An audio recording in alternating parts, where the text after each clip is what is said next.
with only a glance. She's over me. She's over me.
Almost ready.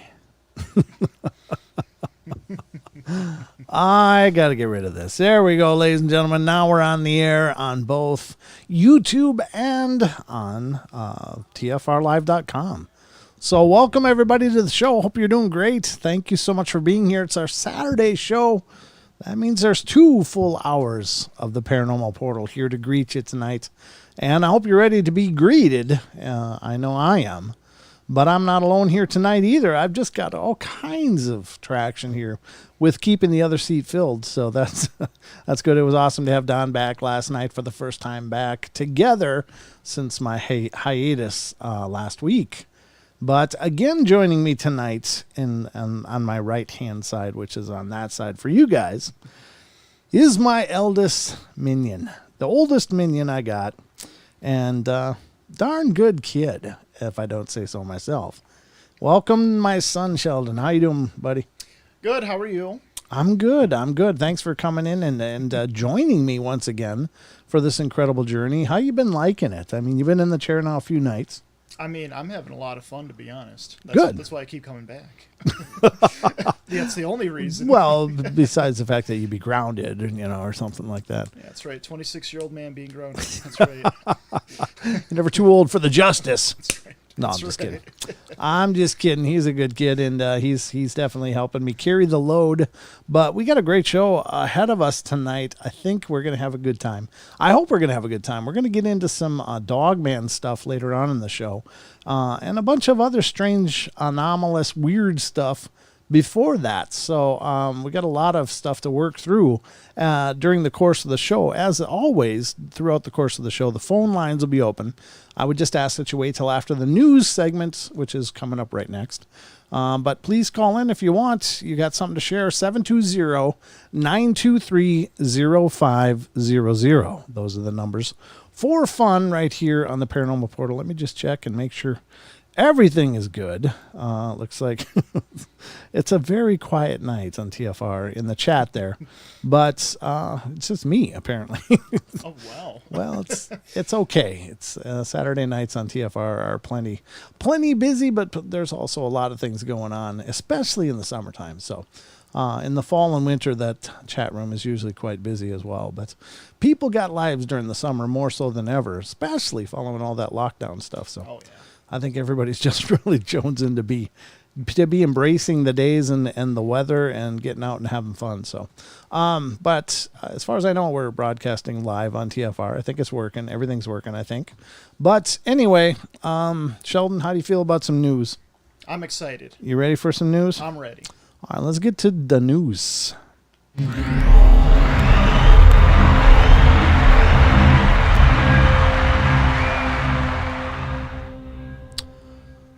and gentlemen, welcome to the Paranormal Portal News Desk. It's exactly like the other desk. In fact, it's the same one, but it's the illusion of lots going on here. I hope it worked. What is Paranormal Portal email contact? The email contact hologram is paranormalportalradio@gmail.com. Just one big word, paranormalportalradio@gmail.com. That's from the YouTube chat, so I hope you reach out. I would love to hear from you. If you've got some weirdness or strangeness, or if you got enough experiences that you'd like to be a guest on the podcast, I'm always excited to talk to new people and hear what you've seen, hear what you've been through. So we're into the Paranormal Portal news segment now, ladies and gentlemen, and this is a lot of times I feature articles from this site called unexplained-mysteries.com. And if you haven't seen this site, they do a phenomenal job encapsulating, newsworthy articles of the strange and weird and paranormal. And you can find it at unexplained-mysteries.com. And I would encourage everybody to go check it out. Of course, we feature a lot of different articles throughout the course of this show. And we really want to encourage everybody to go out and support these sites because these people are working hard, doing a phenomenal job of bringing this stuff to light. And, it's incumbent upon us to keep them visited and keep them rolling forward. So, first off is, this guy, I don't know what it is about this guy that I have such a problem, but it's a Yuri Geller article, ladies and gentlemen. The first article tonight is another attempt by Yuri Geller to remain relevant, I guess. I don't know. He's an odd duck. He even went as far as to try to sue. I think it was sue Nintendo or somebody for a Pokemon that was created. Yeah, it was like a spoonbender or something like that, some Pokemon, and he was trying to actively sue them for using something of his, which is, he's well known for being a mentalist and stopping watches and bending spoons and things like that. And I don't know if you believe in that stuff or not. It's up to you. I think that there are pretty extraordinary people out there. I'm just not so convinced Yuri Geller is one of them. That's just me. I'm just saying. So forgive me if you're a Yuri Geller fan. I have no personal bone to pick with the guy, but he keeps surfacing. In fact, the last time he surfaced was when that ship got stuck in the Suez Canal or in the Panama Canal. Yeah. And he claims credit for getting it out due to his mental powers and those of his followers and stuff. And it was just like, I'm sure it was a bunch of people working really hard with tugboats that did that. But anyway, I guess Yuri Geller feels he deserves part of that credit. So He dropped the first domino. he started the whole wave, I guess. The chain reaction. Right. It was the butterfly effect where That's it right. flaps its wing and starts a hurricane somewhere else. That was the Yuri Geller effect. I think we can probably have a new term for that now. But anyway, this is Yuri Geller claims that he saw aliens at NASA. There you have it. And this is from July 24th, 2021, which is today. It's a brand new article that they posted over there, and very interesting. And no criticism to unexplained-mysteries.com. Fantastic. I'm glad you guys put this article out there. And I'm not trying to make fun of your site. It's just this guy. I don't know what it is about this guy, but he just rubs me all kinds of wrong. Yeah. So, celebrity spoonbender Yuri Geller claims that he saw refrigerated aliens during his time working with NASA. I wonder what he was doing there. Was he pushing a broom, or what was? What did NASA need Yuri Geller for? He was the duster. He was the cleaner, the housekeeper. Yeah, he polished silverware. Celebrity spoonbender, the controversial illusionist, whose psychic feats have often been met with a significant degree of skepticism, has made a number of out-there claims over the years and maintains that his abilities have been responsible for bringing about all manner of election results and sporting achievements. Back in the early 1970s, he was investigated by the U.S. intelligence, which concluded, according to a declassified report, that he demonstrated his paranormal perceptual ability in a convincing and unambiguous manner. Geller also claims to have worked with NASA, where he struck up a friendship with astronaut Edgar Mitchell and even met Werner von Braun, the aerospace engineer who worked on developing rocket technology for Germany during the World War II, before being recruited by the U.S. at the end of World War II. He says he heard about my powers and told me that if he took his wedding ring off his finger and put it in the palm of his hand, and I'd be able to bend it while it's there, he'd believe me, Geller told the Jerusalem Post. And I did. Completely. Pictures or it didn't happen. That's all I'm saying. Seemingly impressed with Geller's abilities, von Braun invited him to his office, where he opened a safe and presented him with a very strange piece of metal. It was breathing, three-dimensional, and a color I had never seen before, but it was metal, said Geller. I put my hand on it, and I realized right away that it wasn't from this planet. Von Braun said I was right, and that it was from a crashed UFO. Von Braun then took him to an unmarked building in which there was a refrigerated room. Geller wouldn't disclose exactly what was being kept in there, but the implication was obvious. This, though, is my red line, he said. I can't tell you what I saw there, but use your imagination. What could they have been refrigerating? Food. Sandwiches. Sandwiches and soft drinks, probably. There you go. I mean, that's a pretty easy claim to claim something that's already happened. But Right. I think it's really special when you claim something that hasn't happened and then happens. Yeah. Well, yeah. I mean, there's proof in that, but Yeah. it's like, yeah. I don't know. This guy. I don't know. He just really, really rubs me wrong. And maybe he's a wonderful guy, and forgive me if I'm character assassinating the That's guy. true. I really don't know him, but there's something about him that I just think he needs to just go away now. I really think he should just go retire and live a great life based upon his incredible achievements and how he's saved the world multiple times, I'm sure. Yeah, you never know. Like a superhero, ladies and gentlemen, like a superhero. Yuri Geller. There you go. When the sun comes up in the morning, you know Yuri's pulling it. Oh yeah. Oh yeah. Yeah. You think that happens naturally? You think that Yeah. yeah. Nope. It's Yuri Geller riding a moped, pulling a rope. That's it. I don't know. Just, that guy. All right. Let's continue on. Sorry. I don't mean to be on such a Yuri thing, but every time his name surfaces, it's like, oh, he's so cringy. What did he do this time? What did he do this time? Yuri. All right, let's get to the next one. And this one is, again, coming from unexplained-mysteries.com. And this is Deep Sea Eye of Sauron volcano was discovered. Ooh. I don't know. There you go. My alley. All right. Yeah, that's right. That's right. You're kind of a hobbit, aren't you? Yeah, in a sense, yeah. In a sense. All right, you're a little too tall, but You're right. anyway, Deep Sea Eye of Sauron volcano discovered. Researchers have discovered an undersea volcano that looks something like something out of The Lord of the Rings. Nestled 10,170 feet beneath the surface of the Indian Ocean, approximately 174 miles southeast of Christmas Island. This intriguing geological feature is 3.9 miles long and 3 miles wide. Known as a caldera, it is a collapsed underwater volcano surrounded by 984 feet tall rim. While the underwater calderas are not particularly unusual, this one stood out to researchers because it bears a rather uncanny resemblance to the Eye of Sauron from the Lord of the Rings movies. It was spotted by a team of researchers during an expedition to Australia's Indian Ocean territories and was mapped in 3 dimensions using multi-beam sonar. The molten magma at the base of the volcano shifts upwards, leaving empty chambers below, wrote Chief Scientist Tim O'Hara, Senior Curator at Museums Victoria in Australia. The thin solid crust on the surface of the dome then collapses, creating a large crater-like structure. Our volcanic eye was not alone. Further mapping in the south revealed a similar, smaller sea mountain covered in numerous volcanic cones, and further to the south still was a larger flat-topped seamount.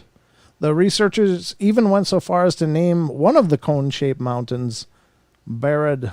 Barad-dûr. Barad-dûr, okay. At this rate, by the time they finish documenting the region, it could be looking like looking at a map of Mordor.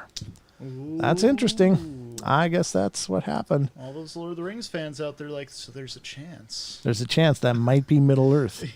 Middle Earth, Atlantis. I don't know. Hey, there's a connection. There might be a connection. I don't know. It's hard to say, but that's kind of interesting. It's more not really paranormal, but it did mention the Eye of Sauron, so I thought that was worthy of the newscast today. Here's another article that's more ghostly, more spiritually related, but apparently this is coming from unexplained-mysteries.com as well, and this is Amy Winehouse's father still sees her ghost. And of course, I think everybody pretty much knows that Amy Winehouse was an incredibly talented yet tragic figure that was struggling with her own demons in terms of substance abuse and just finally just called it quits. And that's really sad and unfortunate because she was a pretty extraordinary talent. I mean, she was very good at what she did, and I was sad to see her go. But let's read this article anyway. It says, in a new documentary, the late singer's dad, Mitch, maintains that his daughter still visits him at night. Known for her distinctive vocals and unique musical style, Amy Winehouse very quickly attracted a legion of fans worldwide who collectively mourned her ultimate death in 2011 at the age of just 27. Among those deeply impacted by her passing was her father, Mitch, who suffered a nervous breakdown following the release of an Oscar-winning documentary about her life in 2015. Now another documentary is set to be released, Reclaiming Amy, which, among other things, features Mitch talking about how his late daughter's ghost sometimes appears to him at night. People watching this film will think I'm a deluded idiot, he said. She, Amy, has come and sat on the bed. She knows I am nervous. She would do more, but she knows I would be frightened. She is wherever her mom is as well. Exactly how much truth there is to this remains unclear. However, over the years, we've heard numerous stories similar from people grieving their lost loved ones. 10 years after her death, we are still grieving our daughter, said Amy's mother, Janice. And we want to tell you our story in the hope that it can help other families like us and celebrate Amy as the complex, incredible woman that she was. There is a trailer for the Reclaiming Amy, but I'm not gonna play that now. But it is interesting. Oftentimes, I mean, Michael Jackson's spirit was allegedly seen at Neverland following his passing as well. So, being a celebrity doesn't mean you can't hang around, I guess. Maybe they want to. We all have a soul. Right. They got souls too, so I guess that makes perfect sense. But what a tragic thing that she passed, and our deepest condolences to the families and those fans who were deeply affected by that. So, all right, let's continue on here. We got more news. There's more, but wait, there's more. Let me look at the clock here. Yeah, we're fine. Okay. This one's a little disturbing because I have one of these things in my house too. But this is from the technology corner of the world, ladies and gentlemen. And I've already many times experienced, like, you talk about something. Just you're on the phone and you talk about something. And the next thing you know, you go to Facebook and there's these weird ads for things that you just talked about. And that's really concerning. That's really, really troubling to me personally. I think that's really weird. It's really uncomfortable. It's really unfortunate. And it's really an invasion of privacy. Yeah. Like, that somebody's collecting metrics on what you talk about. And that to me just feels really odd. But apparently this goes even deeper because if you've got an Amazon app device in your home, this may be an issue. Unexplained-mysteries.com reports Amazon wants to use radar to track your sleep. Yeah.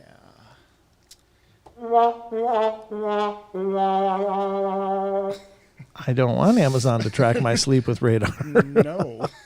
I don't want anybody tracking my sleep with radar. I just want to put that out there as a message publicly that please don't, no. It seems like one of those things that should be illegal. Right. Yeah. It's like, does McDonald's want to come in and count your calories or what the hell's going on, I mean, really, what the hell are they doing? Yeah. All right, but anyway, let's take a look at this article. It says the online giant's next Echo device will reportedly be capable of actively monitoring your sleeping habits. Why? No. Why? No. Smart hub devices, which are often equipped with cameras and microphones, have long been the subject of privacy concerns, and with good reason. Not only are these devices watching and listening, but they are also recording footage and audio of what you're doing and storing it on remote servers. Oh. Yeah. Okay. I wonder if they were watching. But never mind. For some, even an easily accessible mute button and the option to delete data from the server is not enough to justify having one of these devices around. Yet it seems that companies like Google and Amazon are continuing to double down on the level of surveillance these devices are capable of by adding increasingly sensitive microphones and even entirely new types of sensors. The latest addition is radar, something that has already made its way into the latest Google Nest Hub smart display, and now Amazon is looking for approval to add it to its next Echo device as well. The purpose of this functionality is to monitor the user's sleep patterns. Why? What the hell is it their business while we sleep? Who asked for this? I don't think anyone did. I don't know. I'm sure nobody did. However, concerns have been raised over exactly what else a radar device in a person's home is capable of doing. The use of radar sensors in sleep tracking could improve awareness and management of sleep hygiene. What the hell is sleep hygiene? What? Which in turn could produce a significant health benefits for many Americans. Amazon's FCC filing reads. I don't think people need Amazon to be taking care of that. No. That's what doctors are for. Radar sensors will allow consumers to recognize potential sleep issues.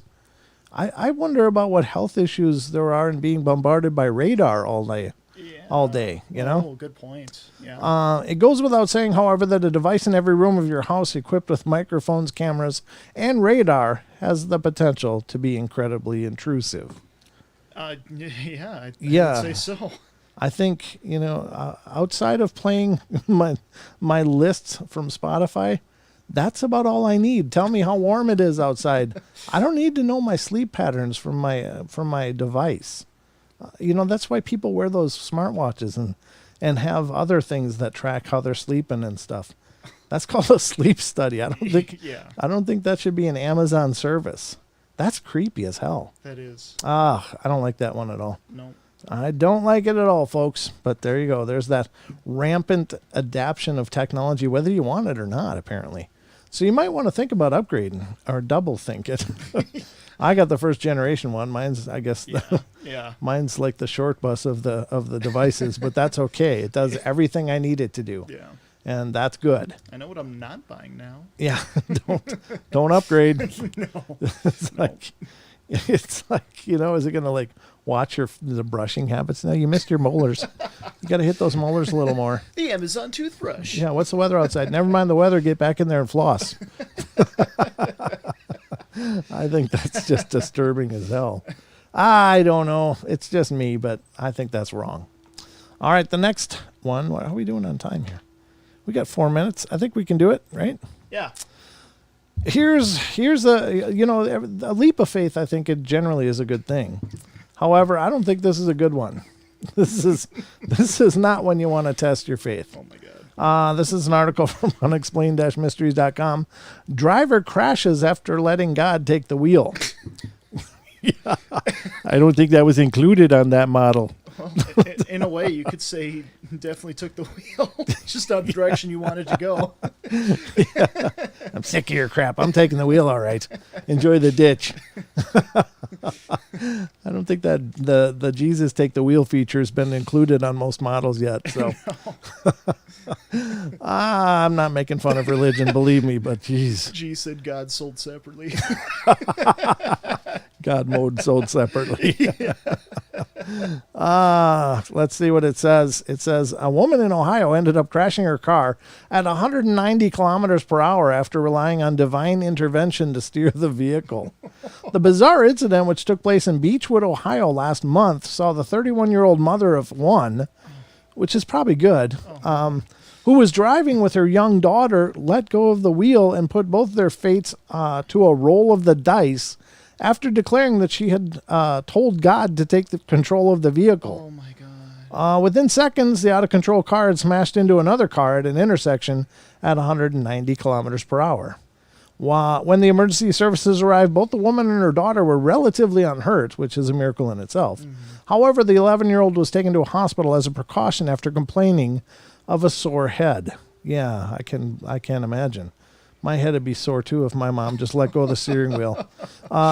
When quizzed by people about what happened, the woman explained that she had wanted to test her faith and had slammed her foot down on the gas while telling God to take the wheel.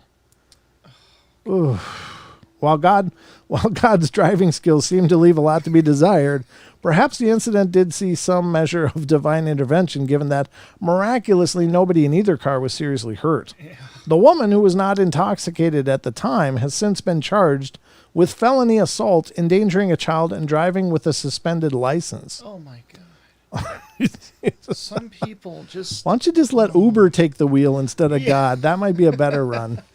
If you already don't have a license, and that might be the best place to start. Don't ask God to take care of that for you. Oh my Lord. I'm sure God has plenty other things to worry about than whether you're able to parallel park or whatever. So I truly believe some people just shouldn't be parents. I really do.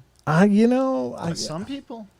I know, but there's no license for it, which is good. Don't get me wrong. I Of don't want that kind of course. oversight, but still, it is scary the amount of things people do. Yeah. Yeesh. All right, let's go to the next and last article. If I got time, let me look at the time here. We got a minute. I think I can do it. I think. You're brave. I don't know. Wait, I'm on the wrong one. Here we are. Dozens killed in India by lightning strikes. Oh wow. I think this should be pretty quick. Let's see if I can speed read it for the end. Dozens killed by lightning strikes in India. It says dozens of people have died in northern India at the weekend by a spate of lightning strikes that hammered the region. Being struck by lightning might seem like one of the least likely ways to die, but in India, bolts from the blue are responsible for an average of 2,000 deaths every year. This statistic was brought into sharp focus at the weekend when 16 people who had been taking selfies on top of the 12th century watchtower in the city of Jaipur were killed by lightning strike. On the same day, a further 9 people were killed by lightning strikes in Rajasthan state, while a further 41 were killed in Uttar Pradesh state. Most of them were women and children. In Firozabad city, 2 men who had been sheltering under a tree were killed instantly. According to the Indian Meteorological Department's deaths from lightning strikes have doubled in India over the last 50 years, mostly due to changes in the Earth's climate.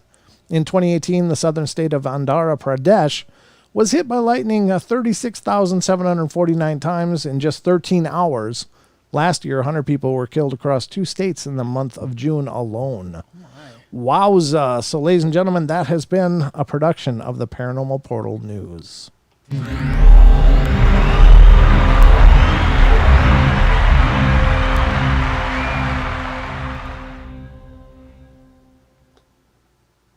All right. Well, we did it. I think we did it. Let's see what the time is. Oh, we're at break now. So let's go to break, ladies and gentlemen. We'll be right back in just a couple minutes for more of the Paranormal Portal. Don't go away.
All right, ladies and gentlemen, we are back from break and ready to go at it once again here on the Paranormal Portal. We're into half hour number 2, working our way through the first hour. That first half hour went fast, huh, Sheldon? Oh, immensely. Yeah, lightning fast, yeah. No pun intended. Hey, way to hit it. Way to hit it. That was not bad. Got to give you credit. Thank you. You actually came out with dad humor. I'm getting ready, No, don't get Maybe ready. someday. Not yet, no. I'm not ready for that personally, so I'm way too immature to be a grandfather. So That's fair. I'm not ready for that commitment yet, Sheldon, just so you know. All right, I can respect it. That's fine. Okay, so, but we are cruising through the night. The phone lines are open now, folks, if you want to call in. Be a part of the journey, you sure can. 720-923-0500. So, if you want to call in, that's how you can do it. Look for the number if you're on YouTube. Under the words Paranormal Portal on the upper left-hand corner of the screen, the number's right below those. And if you're listening on TFR, iHeart, TuneIn, and TalkStream Live, you're just going to have to remember it. So it's 720-923-0500 because we don't use the normal TFR call-in line. We got our own, so... It's one of the perks, I guess, of, I don't know I don't know how I justify it, but it's just one of those things that we had to have for the show since we do a lot of shows, both on the network and off. So we needed our own line because I love me some call-ins. So, but we got a lot of stuff to get through. It's Rachel says lightning jokes really hit a Thor spot. Well done. Not bad. Not bad. I see what you did there. That was all right. Yeah. Yeah, I don't even know what to say to that. I was going to try to come up with an Odin remark, but I got nothing. Yeah. No. I got nothing. Sorry. I'm not quick enough in my elder or my advancing age, I guess. I don't know. But let's see what we got. How many people? There's a lot of people here. 57 of you. All right. Let's see who is here in the YouTube audience. We haven't done shout outs for a while. Not many people are chatting, as it turns out, but there's a lot of people watching. There's bunches, but right now chatting, Aussie Tiger, Third Phase Rock Fam is there. Brooks is there. Elaine Clifford is there. Ethan Seal is there. G is there. Ghost Magnet 81. Maggie M10. Rachel gets it right. Stone Hobbit. The Fourth Color, Tracy Gale. Oh man, Look they're at all coming. those names I know popping up now. they're like, hey, I'm here. Tracy Gale, Wanda Erker, YTFP Chris.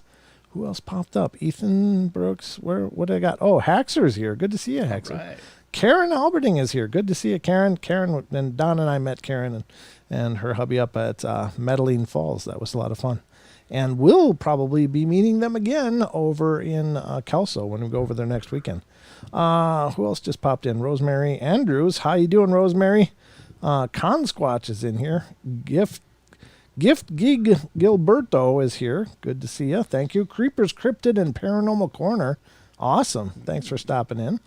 Like it when the other, fellow show people come by to support the show. That's awesome, and thank you. And I hope I can return the favor and stop by your audience and check it out. I really appreciate that. Who else came in? The Fourth Color. What, did I miss any?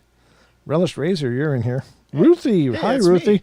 Ruthie Castro. Stone Hobbit is here. Good to see you. Good to see you guys. Thank you for coming in and being a part of the journey. That's always awesome. So if I missed your name, I'm sorry. Just yell at me in the regular chat, and I'll hopefully see it. But if you want to comment, if you want me to see a comment, if you do the at sign, and I was going to say ampersand, but I know I'm not right on the terminology there. If you use the at sign and then type Paranormal Portal, it'll make a big orange box around it, which helps me to see those as they're on the screen. So I will be watching for them, and as will Sheldon, I'm sure. Absolutely. So we'll keep an eye on that. Good to see you, Brent. Thank you, Haxer. I appreciate that, brother. What did the farmer say that lost his tractor? Uh-oh. I don't know. Oh, Is this a riddle? Or is this a joke? Or is this really a story? I'm ready. Well, when you get the punchline, let us know. I don't see it. So it's just that part. Oh, you missed G. Oh, I did not. I said G. I said G was here. I remember that. We be lurking. Elaine's lurking. Mm-hmm. All right, good to see you. Those Norse god jokes are throwback to the Odin days. Oh, you did not. Rachel, I like it. I keep it up, please. She just out punchlined me. That was an uppercut. Nice job. All right. I'm in my own Odin days. All right, let's continue on. We got some pretty cool articles pulled up for you guys tonight. We're going to look into those right now, as a matter of fact. There's some cool things going on with some people in electronics. I know I've heard a lot of claims through the years. People like, yeah, whenever I walk under streetlights, they flicker, go out or things like that. And I think there might be something to that. There might be something to people having weird reactions around electronics. And here's the thing. We are energetic beings at our core. And I think that certain people at certain times, maybe certain people at many times, but may have a heightened energetic presence or something. And maybe that somehow affects electronics around us. We know that, well, most of us know that when ghosts are present, one of the things that they do is screw with lights and TVs and radios, and they like to do that. And it doesn't seem to be hard for them to do that. So perhaps that's the same for us because, realistically, we're kind of the same thing, except we have these skin suits. So perhaps we can have those kind of effects on electronics as well. But here's an article I found from liveabout.com. And it's people who affect electronics, the weirdest stories. Ooh. And I think this will be fun. What do you think, Sheldon? I'm ready, as always. You ready? Okay, well, let's dig into it and find out what these people are doing to electronics. This is by Stephen Wagner, and he wrote this, he updated it August 20th, 2019. Again, liveabout.com. So, again, if you're looking for paranormal stuff to read, check out these sites that we cover on this show. I think that's incredibly important. So streetlights go... Oh, God, you'd think I already read it. I really haven't. Streetlights go out when they approach. Lights shatter when they're angry. Watches always fail. What's going on with these people? Hundreds of readers have responded to the article Sliders in the Streetlight Phenomena. With their experience, I think we should probably check that out too. Yeah. With their experiences of affecting streetlights and other electronics, SLI stands for streetlight or lamp interference, and it refers to the phenomena of streetlights brightening or shutting off when certain people pass near them. They are called sliders, SLiders. Okay, so to be sure, there are non-paranormal reasons for streetlights to behave erratically, even shutting off from time to time at night, due to either the lights wearing out, malfunctioning, or even reacting to car headlights. Many people, however, report that they seem to have an effect not only on streetlights, but on electronics of all kinds. And here are some of the most interesting reports. Effects on electronics runs in families? ? Some people report that electronic machines shut off or go haywire in their presence. One time, I was to have my neck lasered in a series of appointments, said Sarah, and the machine broke 6 times on 6 different occasions. Strangely, however, she isn't overloading the electronics. I went to a science museum and noted that I have an odd effect on the electric experiments, she says. I actually generate far less electricity than others, about 1/4 the readings of even my 6-year-old son. Am I storing the energy? Battery-operated watches are frequently victims of these people, and the trait might run in families. I've the problem with watches and appliances. Murph says, my sister had the same thing. When she passed away, I found she had a box of 30 watches in her closet. I understood right away. Tybald says that it runs in his family too. The ability to affect electrical devices is well known on my mom's side of the family, he says. None of the women can wear a watch. We magnetize the works, or no watch battery lasts as long as it should. My mom is in the World War II generation, and the jeweler told her to tape a copper penny behind the watch. Jewelers who worked on watches were very familiar with the phenomena back then. Oh, that's kind of interesting. Tape a penny to the back of the watch. I wonder if that disrupts that, because I know that copper disrupts magnets to a degree. Like it'll skew that. So if you have a small magnet and you slide it through a copper tube, it'll go very slowly. It won't go at the rate of gravity. Even though copper is not magnetic, it does something to the magnetic field. and ends up actually slowing the magnet falling through the tube. So there might be something to that. That's very interesting. Stress and emotions. Very often these people have found that there seems to be a connection between these events and how they are feeling. When they are feeling stressed or angry, their emotions appear to interfere with electronics around them. I notice it happens more often when I am stressed, Camilla says. I wish there was a pill to make it go away. I always knew something was different with me, said James. Why TVs would malfunction around me, why cars would stall, or lights go out, and it would only happen when I am experiencing an extreme emotion. JR also noticed that his moods were a factor. I realized that if I'm in a bad mood, more streetlights seem to go out, he says. Blonde knows what that's like, but her body pain also is in the elements in her experiences. When I get emotionally upset or I'm in a lot of pain, light bulbs burn out when I walk past them, she says. One time I was at the mall in a lot of pain. I stopped to watch this man working on a model airplane that had an engine. As soon as I stopped to watch him, the motor came on and made the man jump out of his chair. Poor guy. He strokes out. Oh, no. Cynthia's abilities are also pain-related. It usually happens when I have a migraine or a tension-type headache and the lights are bothering me, she reports. For me, whenever I was scared, that's when I was releasing the most energy. Colada says, one website I found said that I needed to figure out a way to mentally ground the energy or to calm myself during these times. So now, whenever I turn on the lights in dark rooms, I release a slow breath of air and flick on the light switch at the same time. Since I started doing this, I have gone from burning out one bulb every other day to one every 6 months or more. Wow. Depression can also be a trigger, according to Bradley.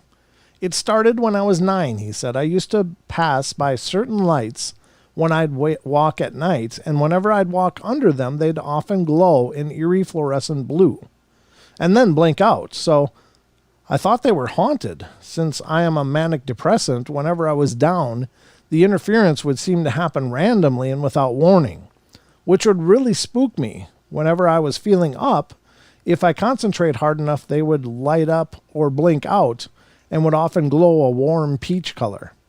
Bradley adds that other contributing factors could make it worse. Certain stimulants, such as alcohol and caffeine, would appear to actually present more extreme results at times. Isn't alcohol a depressant, though? It is, yeah. I don't know why they said stimulant, unless they just mean mood altering. Maybe that's what they mean by stimulant, but yeah. Josh can relate to that. I had an experience when I was double dosed with acid. I bet you the lights started melting.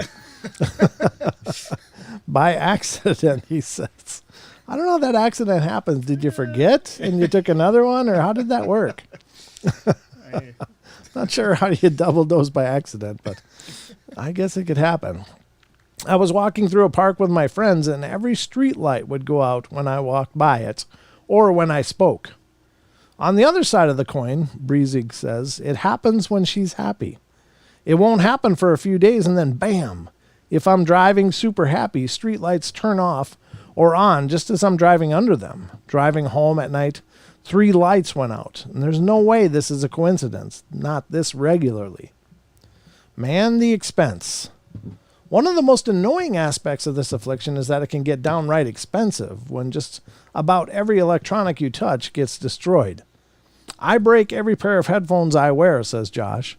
I break every printer I use just by printing on it. And I go through 1 laptop a year, and cell phones never last more than a few months before they're corrupted.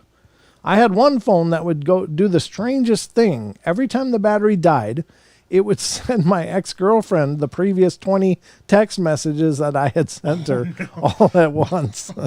I think that's called haunted. Talk about an annoying tech problem. Wow. Yeah, especially if you don't want to talk to her. Yeah. That's hard to explain away. No, I'm not missing you. I'm not. It's my phone. She's like, yeah, right. It's your Yeah, phone. sure. All right. Just leave me alone or I'm getting a restraining order. I've had this ability since I was a child, Magenta tells us, but as of late, it has become expensive and causing my children and myself to worry. The other day, it happened at least a dozen times. In the last 4 years, I've gone through 2 VCR DVD players, 3 phones, 2 microwaves, numerous lamps, and now my car is reacting to this. Oh, man. Oh no. That's horrid. Horrid? Horace? I don't know, Horace. Yeah. Horse? I'll just make up language. If I don't know a word, I'll just create one. That's how it works here. Rachel gets it right, says, and there's something called Kundalini energy, a life force energy. Yeah, Kundalini is pretty powerful stuff. That could be. Of course, you got to awaken Kundalini. It's not usually. Well, it can be naturally awakened some people, but generally people have to work to awaken their Kundalini. But that could be the case for these people. You're right. That's a great correlation. Once again, Rachel. You got it right. She's always right. Yeah. It's a good thing she picked that name. So other difficulties, besides ringing up the expense of having constantly replaced watches, light bulbs, computers, and other valuables, this effect can be troublesome and embarrassing, especially in public. Last March, I got the wrong shoes and took them back, Tanya says, and when the cashier tried to open her register, it would not budge. A second person came over and still could not get the drawer to open. A manager came and the thing would not open, and they were wondering what was wrong with the register. I walked off to get something, and I heard it open as soon as I walked away. I told them I have that kind of effect on electronics and other electrical things. I have zapped computers, and restaurant signs have shut off around me, only to come back on when I leave. MJR was in court, of all places, when his ire started to have its effects. When I am angry or I've gotten into an altercation, it appears to bring this on quickly, he says. I was in court with my ex-wife. Yeah, that'll do it. that'll get your juices flowing. Needless to say, she was stating lies to the judge. The judge seemed to be eating this up, and this made me so angry. There was a lamp sitting on the desk next to my attorney and when I seemed to have reached my peak anger, the light on the lamp went very bright and then started flickering erratically. My attorney looked at me very strangely. The phenomenon was causing problems for Melanie at her job, who also notes the stress factor. One of the officers at work took notice and then started spreading the word about me, she says. Needless to say, I would have even more problems with the machines around me as my agitation level arose. I would have to reset every single machine I went to because as soon as I slid my card in, it would shut down and freeze. My officer started to comment that this kind of thing only happens with me. His questions made me more uncomfortable and added to the perfect storm with embarrassment. More than just embarrassment, this problem can have devastating effects on the job. My older brother once worked for the state as a computer programmer, says Nightshade, who also affirms it runs in the family. And one night, working third shift with the state's mainframes, he patted the mainframe and jokingly told it to go to sleep. The state's entire computer network shut down that night, and for 24 hours, the fault was eventually tracked down to the mainframe my brother patted jokingly. Don't touch them. Just do your work. Yeah. What makes a person like this? Camilla believes her effects on electronics began with a jolting accident since I was about 11 when a 220-volt bad circuit connection threw me 10 feet. I am experiencing anomalies with electronics, she reports. I don't wear watches. They stop. Computers stop working as I walk into a bank or store. There was a blackout when I walked into a Walmart twice. My TV got hit by lightning in a bad storm, and I've gone through so many appliances and lights and switches for my car. And when it happens, it's like a comet, one after another, and then it stops. Chad suspects I think it was a car accident. It says in was a car accident. In his youth, that brought about his abilities. They say abilities, but I don't think these are abilities. These are afflictions. It sounds like a curse. Yeah. I was in a bad car wreck when I was 7, he says. And I have read that traumatic experiences can have an effect on individuals and their brains in a positive and or negative way. When I was 8, I began to notice that streetlights would go out as I was walking down the sidewalk. Then Chad realized he could control it to a certain degree. 10 years ago, I noticed I could shut off lights while meditating, he said. I can even manipulate these lights at a distance. What is he, Dumbledore? It's got that flicker. The furthest so far has been half a mile away. I hold my arm out and begin to concentrate on the light, and then I begin to feel the heat in the palm of my hand, and as I concentrate, the heat intensifies. The lights begin dimming, and after approximately 20 seconds, the light then turns off. I started meditating over a decade ago and believe I have been able to exercise my ability and effectively concentrate it, and now direct it. My friend and I are going to do some tests, like checking the temp of my palm, as I do this as some sort of proof for others. Meditation has also helped Velma. Yeah, right. Sorry. Yeah, like, yeah, Scoob. I now practice meditation and have learned to rein in my energy, she says. And yes, I wreck more electronics than I am when I am stressed. So the deep breathing calms me down. I feel more at peace, and I wonder if there's a way to use this energy to help others. Maybe. I don't know. I was thinking of clear. Oh my God. As to how and why Tibiad believes it has something to do with a person's electromagnetic fields. I believe this is an electromagnetic anomaly, he says. We all have electromagnetic fields. Our fields are different. The question is, how and why? We got 4 minutes. Wow. Nightshade claims a more otherworldly cause for his family's abilities. Our family had heavy UFO close encounter events during the early 70s, he says. We believe it's a leftover from those experiences. CB has mixed feelings about why of this phenomena. I do believe that something like this is a potential precursor to some type of awakening and should be considered a gift, she says. But I don't consider this a gift at all, but rather a curse. There you go, Sheldon. Yeah, there we go. Lee doesn't see it as a curse, but as a blessing. In fact, he says his years of experience affecting streetlights might have saved his life one night. While walking home because my car broke down, I remember having to walk at least 12 miles to my house, Lee says. I had to walk through a bad neighborhood, which is not safe during the day, let alone at 2:30 in the morning. Two men in a large Cadillac saw me all alone walking along under the streetlights. Always aware of my surroundings, I noticed them approaching at a high rate of speed and then slow to take a turn at the corner in front of me. But as they were approaching me, the streetlight snapped off, giving me time to come up with a safety maneuver, which I was able to do because they lost sight of me. And that's the whole article. That's pretty bizarre, right? What? What's funny? Rachel. What did she say? I stuck my finger in a light socket when I was a little kid. The only abilities I got for 5 seconds of some impressive dance moves. And curly hair. Yeah. I did that. I was changing a water heater element one time in our old 3rd Street house.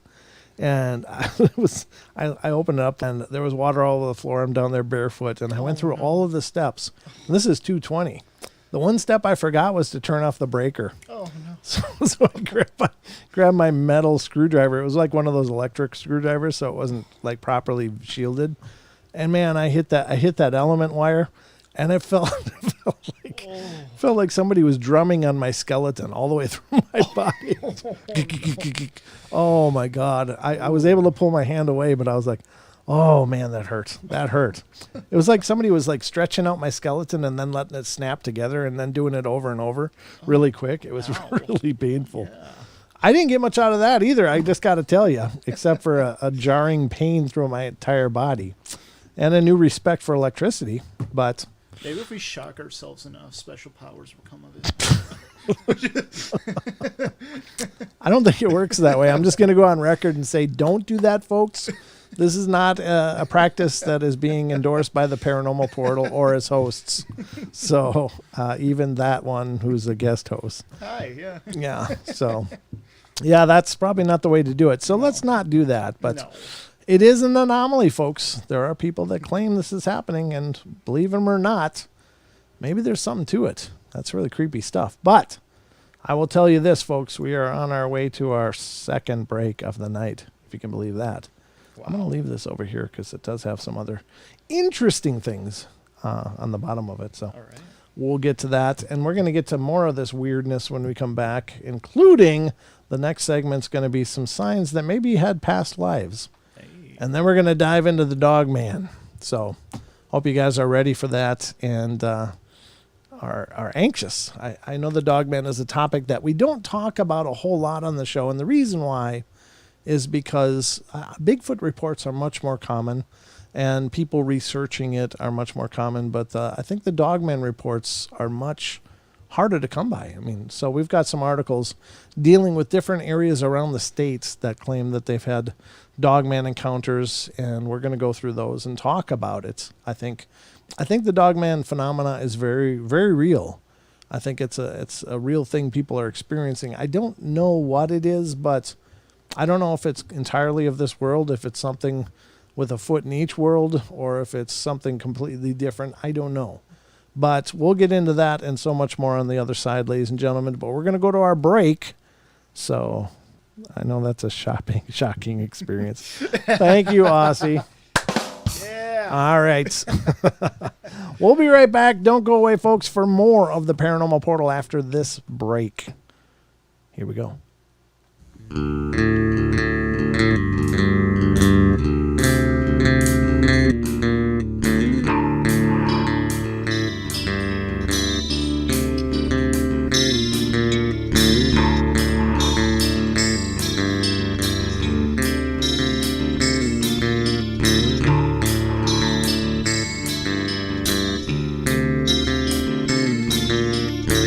Everybody likes to play their games.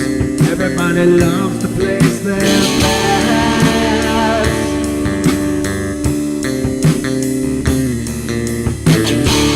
They don't understand the price I paid. They don't care to comprehend.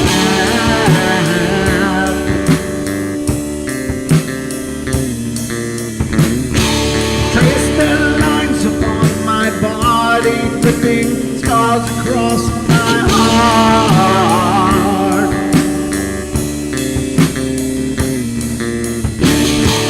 Raining anger pours inside me as their lies keep falling apart.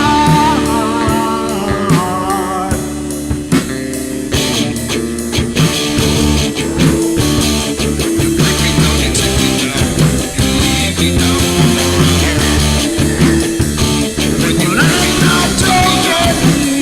I'm not talking yet.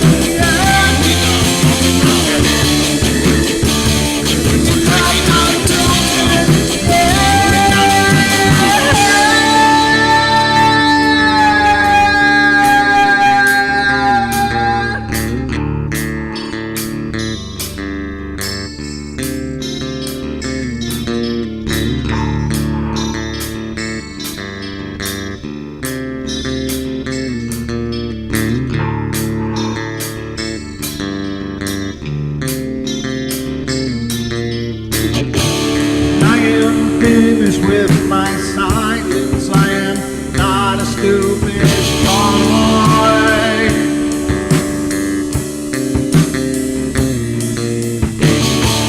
No more breaking me with kindness, just you dance upon my joy.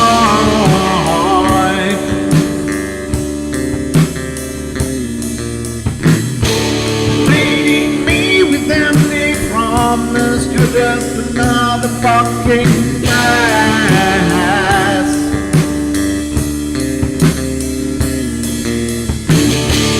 Taking off the slice of my sanity, just make sure that you're well fed.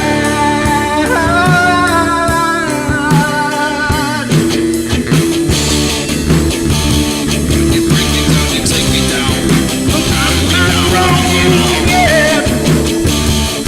I'm not broken yet. I'm not broken yet. I'm not broken yet.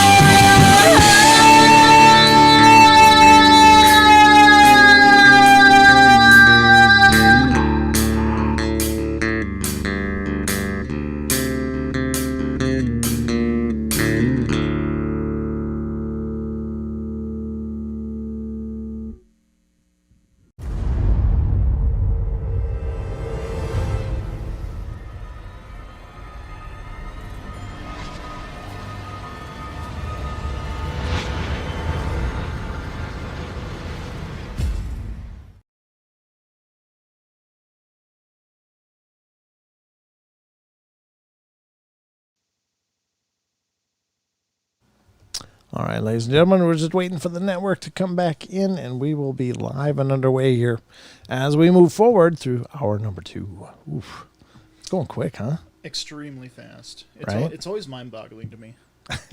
Isn't it even more so now that you're sitting here, though? Yes. Like, it goes fast watching it, but it goes really quick here behind the driver's seat. Yeah. It does for me anyway. I mean, it goes quick when I'm watching them, too.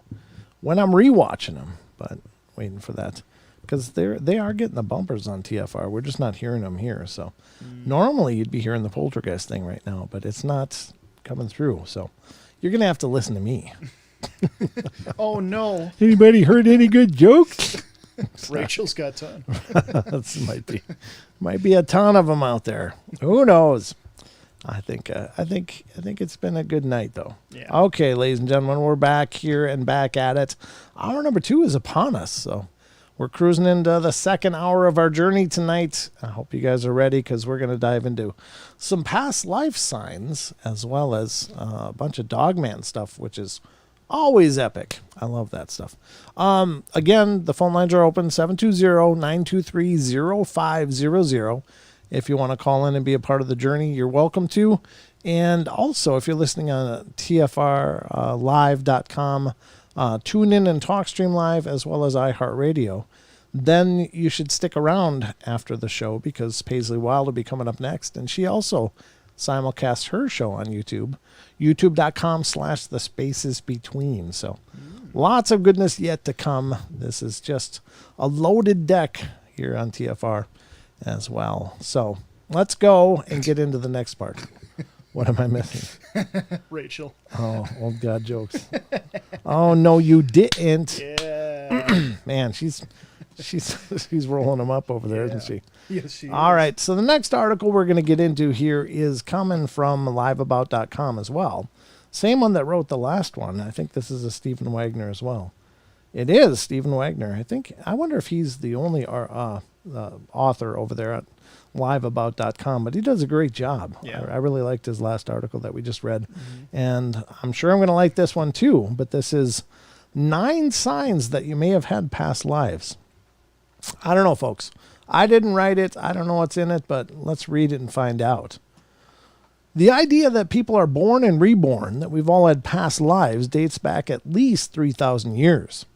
That's a long time. Wow. It's a lot of lives. Yeah. Discussions of the subject can be found in the ancient traditions of India, Greece, and the Celtic Druids, and reincarnation is a common theme among New Age philosophies. Those who believe in reincarnation say clues about our past lives can be found in our dreams, our bodies, and our souls. The following psychological, emotional, and physical phenomena all may hold hints of who we once were. The first one is déjà vu. Most of us have experienced a sudden, surprising feeling that an event we are experiencing has happened to us exactly this way before. Psychologist Arthur Funkhauser, his name's Funkhauser? Nice Should have been a musician. Yes. That's totally a musician name. I bet you he was great fun in college, though. Oh, yeah. Hey, let's go over to Funkhausers. Of the C.G. Jung Institute, has broken down this phenomena into 3 categories. Déjà vu, an event already experienced or lived through. Déjà senti, something already felt, perhaps triggered by a voice or music. Or déjà visité, a place so familiar we feel we've been there before. Although scientists and psychiatrists insist there are neurological explanations for these phenomena, others believe these strange feelings could be vague, fleeting memories of past lives. I don't know. Could be. Unusual memories. A girl has memories of childhood events that her parents know never really happened. Are these memories a child's fantasy? Or is she remembering something that happened to her before she was born into this lifetime? Human memory is fraught with error and incongruities. So the question is it faulty memory or remembrance of lives past? We analyze these memories, look for details like addresses and landmarks that you can research. Such real-world clues can lead to past life enlightenment. Dreams and nightmares. Memories of past lives can also manifest themselves as recurring dreams. and nightmares, believers say, dreams of mundane or ordinary life activities may suggest a specific locale you inhabited during a past life. People who appear regularly in your dreams may have had a special relationship with you in another life. Likewise, nightmares may be a reflection of past life traumas that have clung to our spirits and haunt our sleep. Or they could just be bad movies and things like that too. Fears and phobias is another one. Now, I've heard many people claim this, like claustrophobia could mean that you were possibly buried alive at the end of your last life, or trapped and died in like a mining accident or something like that, or something to that effect. That may be why people are extraordinarily claustrophobic. It's a claim. I don't know. I guess it's possible, but it's beneficial to humans to have fears of things that are dangerous to us, but many people suffer from phobias that are completely irrational. Fear of water, birds, certain numbers, mirrors, plants, specific colors. The list goes on and on. For those who believe in past lives, these fears may be carried over from a previous lifetime. A fear of water may indicate a past life trauma. For example, perhaps in another manifestation, you met your end by drowning. I guess that. To me, that actually makes sense. Yeah.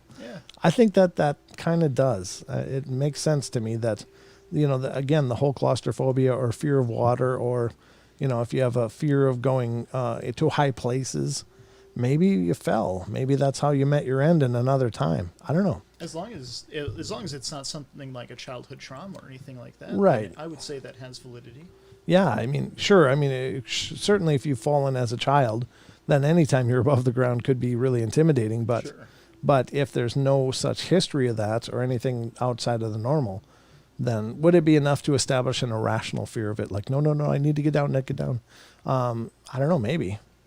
Affinity for unfamiliar cultures. Well, let's see what this one says. You probably know a person who was born and raised in the United States, but is an ardent Anglophile.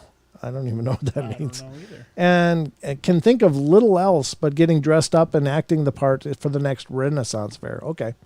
Now I know what it means. Some of these interests may be simply historical, but they can also suggest a past life lived in a far-off land. These interests can be explored further through travel, language, literature, and scholarly research. Well, I'll tell you, I have a real affinity for the 20s and for the Renaissance period, too. I think that's, so I don't know. I've often wondered, is it possible I was here during the 20s in another version of me? I don't know. Maybe. Could be. I love the music. I love watching, the footage from then, pictures. It just, I don't know. There's something about that time that really resonates with me. And it might just be that maybe life was just simpler back then without all of these current complications that our advancements have brought. I don't know. Maybe. All right. Passions. As with cultural affinities, strong passions can be evidence of a past life as well. To clarify, this is not a simple hobby-level interest in gardening or photography. For example, excuse me. Nearly everyone has these sorts of passions, but to rise to the level of being a sign of reincarnation, these interests have to be so strong as to be almost irresistible. Think of the woodworker who spends long hours in the shop every day, or the map collector driven to find every last map of one single place. These types of behaviors can be evidence of lives lived long ago. I guess so. I don't know. That one might be a bit of a stretch, but maybe there's merit to that. Uncontrollable habits. The dark side of passions are those uncontrollable habits and obsessions that take over people's lives and can even marginalize them in society. Obsessive compulsives and hoarders fit into this category. A man who is to turn the light switch off and on 10 times before he leaves a room. A woman who collects newspapers into 6-foot-high stacks throughout her house because she can't bear to get rid of them. Psychological explanations can be found for these uncontrolled habits, yet those who believe in reincarnation say they might have roots in past lives. Rachel brought up a good point too, like as far as like a talent that a person has / develops easily may be a sign that they had learned that skill in a previous life and passed the skill to a new life. Very true. Yeah. Yeah. Yeah. I think that's probably true, and it could be like when you hear of people that are just like musical prodigies or something, like for some reason they can just play. They don't really have to train. They can just do it. And I've often thought that is that a skill that somehow transcended that experience of passing through one life and into eventually another one. I guess that doesn't seem real far-fetched if you're going to accept the idea that we've had more lives or more than one life. Then it doesn't seem really a big stretch to say, well, perhaps we also recall certain parts of those lives on some level. Maybe it's a muscle memory thing. Maybe it's just a distant memory. Maybe it just is so easy for you. Like, I don't know. That's a possibility. Yeah. Inexplicable pain. Do you have aches and pains that the doctors can't quite pinpoint or explain medically? You might be labeled a hypochondriac, or those sensations may be manifestations of suffering you've endured in a previous existence. If pain affects your daily activities, do talk to a doctor about it, or if you've already done that to no avail, try getting a second opinion. Yeah. Birthmarks. This one will be interesting. I wonder if Yeah. I've heard this claim many times. Birthmarks have been touted as evidence for reincarnation. One frequently cited case was studied in the 1960s by a University of Virginia psychiatrist named Ian Stevenson. An Indian boy claimed to remember the life of a man named Maharam, who was killed with a shotgun fired at close range. The boy had an array of birthmarks in the center of his chest that looked like they could possibly correspond to a shotgun blast. Wow. Stevenson proved there was a man named Maharam who was killed by a shotgun blast to the chest. An autopsy report recorded the man's chest wounds, which corresponded directly to the boy's birthmarks. Some would argue this was mere coincidence, but for believers, it was proof of reincarnation. And I think that stands to reason. I've heard that before, that birthmarks could be a sign of how you left the last life. And I don't think you had any birthmarks.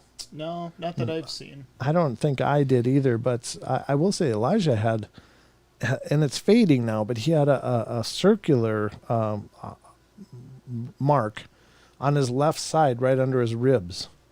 And it looked like it, went into his chest, lower chest wall or something. But, and I had heard about that. And I was wondering, wow, could that really be something? I don't know. Could be.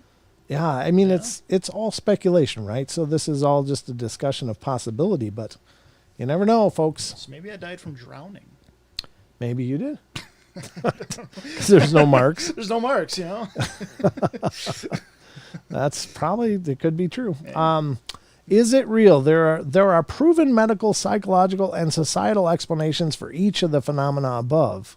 And your experience with any of them does not necessarily mean that they were attributed to a past life. Mm-hmm. But for those who believe in reincarnation, these experiences may be more significant. And that was pretty well written. I mean, it's just a quick laundry list of things that people claim may be indicative of a past life. Is it or not? I don't know. But maybe. I guess personally, here's the thing. I do kind of believe personally, and this is not me trying to influence anyone else's belief. Please believe whatever you choose. But I do believe that we probably go through a cycle of experiences, and we can't maybe get through everything that we need to get through in order to advance to more of a quote unquote divine level, or whatever you want to call it, through one existence. And maybe we need several. I don't know. But again, it's my beliefs. So I'm not implying anyone else should believe what I believe. I think it's just interesting to talk about because the phenomena is real. There are people that are coming. There are children that have come back with these profound memories of their lives before. Things they couldn't know, like being a fighter pilot in World War II and living in a village and having children and knowing your children and meeting, like some of these cases were really well researched, where they took these children with these claims, and certain children, back to the villages they claimed to be from, and they could walk around and name the sites and talk about what used to be there, what is there, and recognize surviving children of theirs even by sight. Like, and I think it's pretty incredible. But again, believe whatever is right for you. I don't pretend to know, and I'm certainly no authority on the subject. So I think it's a good time to dive into some Dogman. All right. All right. So here's the thing with the Dogman, ladies and gentlemen. It's something, again, we've covered before on the show, but for those of you that may not be well versed on the Dogman, in a nutshell, it's a cryptid that's claimed to be out there. It looks very much like an upright walking wolf, or even more werewolf-like, except for the fact that it has, usually sightings are attributed with having hands, not paws, on the arms, and the hands ending in long talons, like razor-sharp looking talons. They are witnessed having very dog-like features, very canid features, elongated snout, ears much like a wolf or a German shepherd, very dog-like faces and visages. Now, there are historical accounts of dog-like people, one of which is called the cynocephaly, or however that's pronounced. And these were an ancient race of warriors back in the ancient time of the world, where they were allegedly dog-like people. Now, some of the artist depictions of these dog-like people looked more like they were possibly like golden retriever people, like they had floppy ears rather than these upright ears.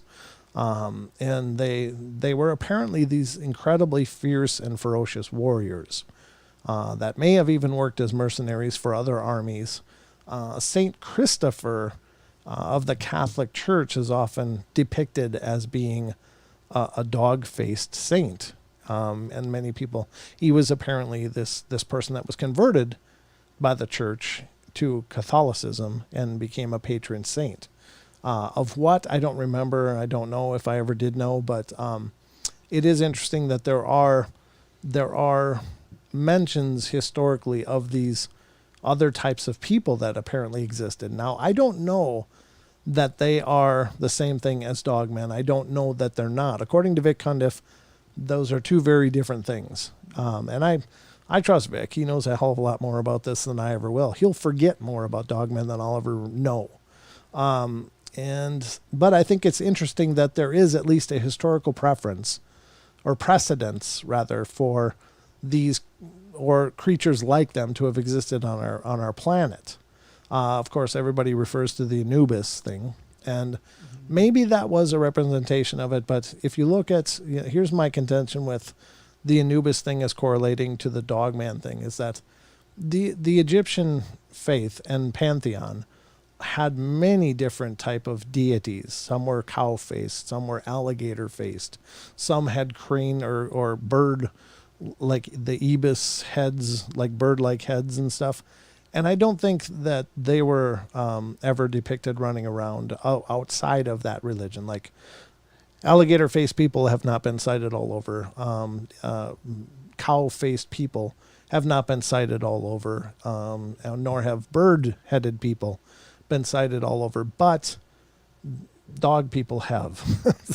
And it's literally nearly as widespread, if not as widespread, as the Bigfoot phenomena. Now, some people say, is it just a misidentification? Well, not according to witnesses. It really is. There's some really clear distinctions of what may constitute a Dogman versus what constitutes a Bigfoot. And there is a version of Bigfoot, or a type, quote unquote type of Bigfoot, that's supposed to have more of like a baboon-like snout. Think of the Beast of Seven Shoots. It's a famous picture out there that looks like upright walking large baboon-like creature that appears to be carrying something white. Many people have speculated that it was a poodle or a dog that it had killed and was carrying off. But the thing with the eyewitnesses to the Dogman phenomena, many times they report that they look exactly like the werewolves in the Underworld series with Kate Beckinsale. Oh, wow. So that is absolutely terrifying. Now, the difference between Bigfoot reports and Dogman reports is a lot of times Bigfoot reports are like, oh, you're there, I'm going to throw some rocks at you. But generally they just get out of the way, or they move away from people or whatever. Dogman reports, on the other hand, seem much more aggressive. Like if they find you in their territory, they're going to come right up to you and growl in your face and just inches from yours and basically make you want to pee yourself. They're just so over the edge. Now, the good news, and this is also according to Vic when he was on the show, he said that generally speaking, they are not physically hurting people. He's only heard of a few reports in all of his years of doing it that he believes could be actual physical attacks. But other than that, people see these things, are largely and horribly intimidated and frightened. But then the people leave and the things leave them alone. So they seem to really be extraordinarily territorial and very confrontational, but they don't necessarily attack and kill people, which is good because by the sounds of it, they could very easily. But they don't look anything like a human. They don't look like a primate. They look like a werewolf. So those are the sightings and what people claim. So this could be like the legend, like where the legend of the werewolf came from, in a sense, except minus the transformation type of thing. Sure, absolutely. I've thought that as well. I mean, and much like the ogres / trolls, these big, huge creatures could just be Bigfoot reports or, other versions of what we understand to be Bigfoot. Could have been just interpreted as trolls or ogres or, any of these other things. So it's very possible that this is the precedent that established the werewolf legend. They are sighted everywhere. So so there really isn't like a specific location. It's more just like here and there, everywhere around. Right. Okay. Now they're most widely known to be from like Michigan, Ohio, into Wisconsin, into the Midwest, but there's reports now coming from everywhere. When the phenomenon was first being discussed, it was known as the Michigan Dogman. That was what everybody focused on because the reports were coming out of Michigan. But then, of course, the Beast of Bray Road with Linda Godfrey put on the map this other sightings in Wisconsin in the Kettle Moraine area on Bray Road. And so but then from there it's just spiderwebbed and suddenly people are talking about it. And that makes sense because quite honestly, I think that it takes a unifying term.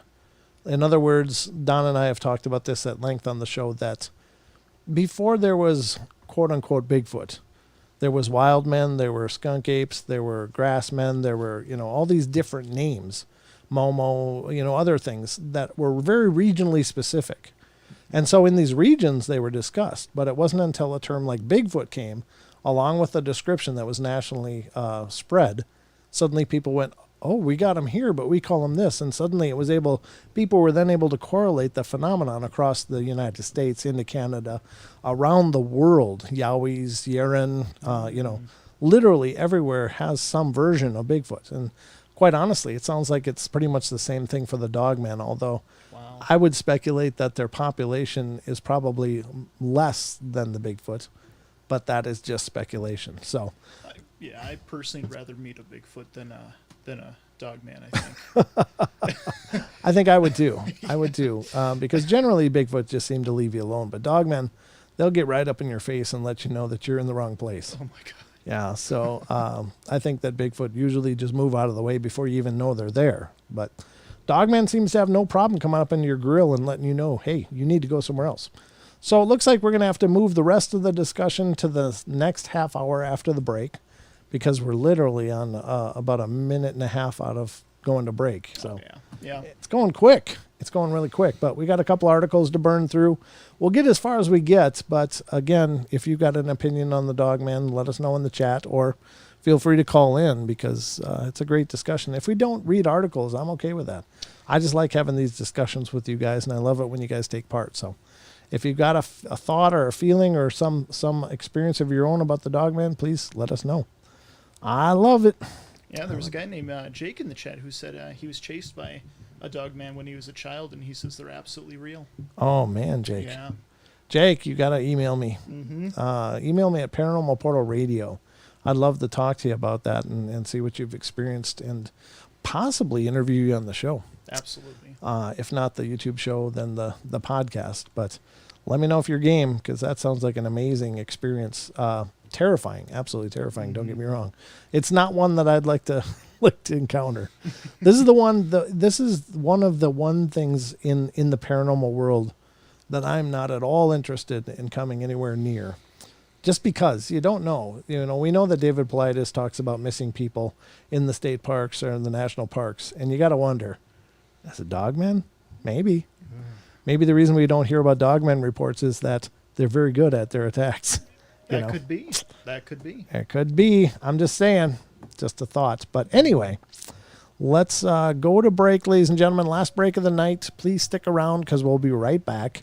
And we'll dive into more of the Dogman phenomena right here on the Paranormal Portal. So we'll be right back.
All right, folks, we're back. We're just waiting for the network to come in and we can continue our journey here. Last half hour, God, it's gone so fast. I'm never not surprised at that. Yeah, maybe I talk too much. Maybe there's like after the show, I do like a 45-minute inhale. Because the show is a 2-hour exhale. It's a controlled exhale, though. Yeah. All right, ladies and gentlemen, we are back and back at it here on the Paranormal Portal. Thanks for being here. last half hour of the show. It's gone so quick, but remember to stick around after the show if you're listening on TFR, iHeart, TuneIn, and TalkStream Live, because Paisley Wild's coming up next. The spaces between, so you can check it out. The first article we're going to cover about the Dogman is coming from the dailystar.co.uk. And this is interesting because, I don't know much about the Daily Star, so it could be a credible thing. It could be a rag. I really don't pretend to know. But all of our listeners in the UK will have to let us know. Is the Daily Star, does it have any merit at all, or is it just a sensational thing like the Inquirer here? I don't know. But we're going to read from it anyway because they happen to have an article.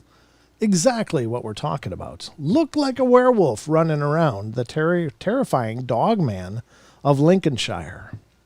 Apparently there's been reports of a giant dog-like creature in the region dating back to the 1600s, and photos show something very strange could be going on. I don't think the photos are in this article. Well, there's that one, but anyway, let's read it and see what it says. It says, Lincolnshire locals have been terrorized by a huge Dogman creature for hundreds of years, a paranormal expert says. First of all, there are no paranormal experts. Yeah. It's like, you can be an expert at like making watches or putting tires on cars, but you can't be expert about the paranormal. Anyway, yeah. Lee Solway, host of the Realm of the Supernatural podcast, told the Daily Star Online that there have been reports of a giant dog-like creature in the region dating back to the 1600s. Man, that's a lot of history. It wasn't even in America then. No. Mr. Solway says there was a particularly eerie encounter in 1995 when a local Grimsby official was notified by a security guard that something that looked like a werewolf running around had been spotted at a caravan park. When the man arrived on the scene to investigate, he found a van parked on the road with no one inside. Terrified locals hiding nearby called out to him to run, saying a huge wolf with glowing eyes had chased off the previous guard. Oh, that's a bad thing. Oh. That's got to be a bad feeling. Mm-hmm. A twisted tree in Wilmington Woods was found violently broken. I don't know if dogmen are known to do that or not. I don't know. The official never saw the creature, and the first security guard never returned to work. Well, yeah. He's like, I need a raise. American cryptid fanatics have long documented sightings of the folkloric Dogman, even capturing said creature on camera. There's a link there, but the legend is described as a 7-foot, blue or amber-eyed canine-like animal with the torso of a man and a fearsome howl. The first reported sighting of the Dogman in North America came in 1887, and there have been multiple accounts since then. Paranormal believers have had a field day in 2018 when a mysterious creature was shot dead in a forest in Montana, puzzling scientists who couldn't work out what the species was. Yeah, this is forced perspective, though. That's a tailgate of a truck. They did it in such a way as to make it look huge, but it's really pretty normal sized, and they did find out what it was. Photos of the animal's body showed it had long, dark gray fur, an elongated snout, and a big head. Experts said its ears were too large and its legs and torso too short for it to be a wolf, which are common in North America. Wolves haven't roamed the UK for about 500 years, so sightings of large wild dogs cause more alarm here. Nick Redfern, a lecturer and journalist who covers unsolved mysteries such as Bigfoot, the Loch Ness Monster, and UFOs, confirms there have been a number of reported Dogman sightings in the UK. There was a spate of them in the summer of 2006, he wrote for Mysterious Universe. It was late June of that year when all hell broke loose. Reports flew around Staffordshire, England's Cannock Chase woods, to the effect that nothing less than a fully grown wolf was wildly roaming the area. Early on the morning of June 28th, motorists at Junction 10A and the M6 motorway near Cannock jammed Highways agency phone lines with reports of a wolf-like creature that was seen racing between lanes at rush hour. Wow. That just sounds like a big wolf, though. That doesn't sound like a Dogman. Yeah. Motorists stared with utter disbelief as the three-foot-long beast. That's not very big. That's not big. That's like the size of a small, like a black lab or something. That's like as big as my dog. Yeah, I mean, without the tail. Yeah. Yeah, yeah. Described as grayish black, racing between lanes, skillfully dodging cars before leaping for cover in nearby trees. There's evidence of other phenomena in Lincolnshire that seem to indicate strange activity in the area. Realm of the Supernatural co-host Finchy took a photo of two bloody deer legs strewn across the A18 near Humberside Airport soon after the creature described as darker than the night was spotted nearby. Mr. Solway also photographed a bizarre twisted tree in Wilmington Woods, Market Raisin, that had been violently broken, as though a large creature had swept past it. He doesn't buy many people's assumption that those who have sighted the Dogman were just on drugs. He says, quote, "They'd be some really good drugs to let you see that." Those are the deer legs, and that is really peculiar. I mean, why would there just be deer legs laying on the road? Isn't like snapped like trees like that? Isn't that more of a? It's more of a Bigfoot thing. I yeah. think. They may be tied to Dogman too, but generally speaking, those, and certainly UK has the Gray Man, the Woodwose, and they believe to have Bigfoot there as well. So there's at least 3 that are supposed to be in the area, or the Gray Man and the Woodwose may be the same thing. Okay. But those are some ancient names or older names for their version of what might be a Bigfoot or something else. But those are the deer legs. That is creepy. Wow. That's quite creepy. But so that's that first article. And by all intents and purposes from that article, it sounds just like there's some kind of wolf, like a wolf out there. It doesn't sound like it's up on 2 legs. Nothing in there indicated bipedalism at all. So Yeah. I think they just got some kind of weird hybrid or a dog or something else. Maybe somebody had a wolf. Yeah. There's often reports in the UK and in Australia about when people used to have exotic pets, and when the laws came into effect that nope, they weren't allowed. Oftentimes people just took them out to the wilderness and said, "Be free." Oh, jeez. So there might be a lion over in the UK. There might be panthers. There might be all kinds of things, because a lion's been sighted over there, or something like a lion. Oh wow. So I don't know what to do with that, but. Yeah.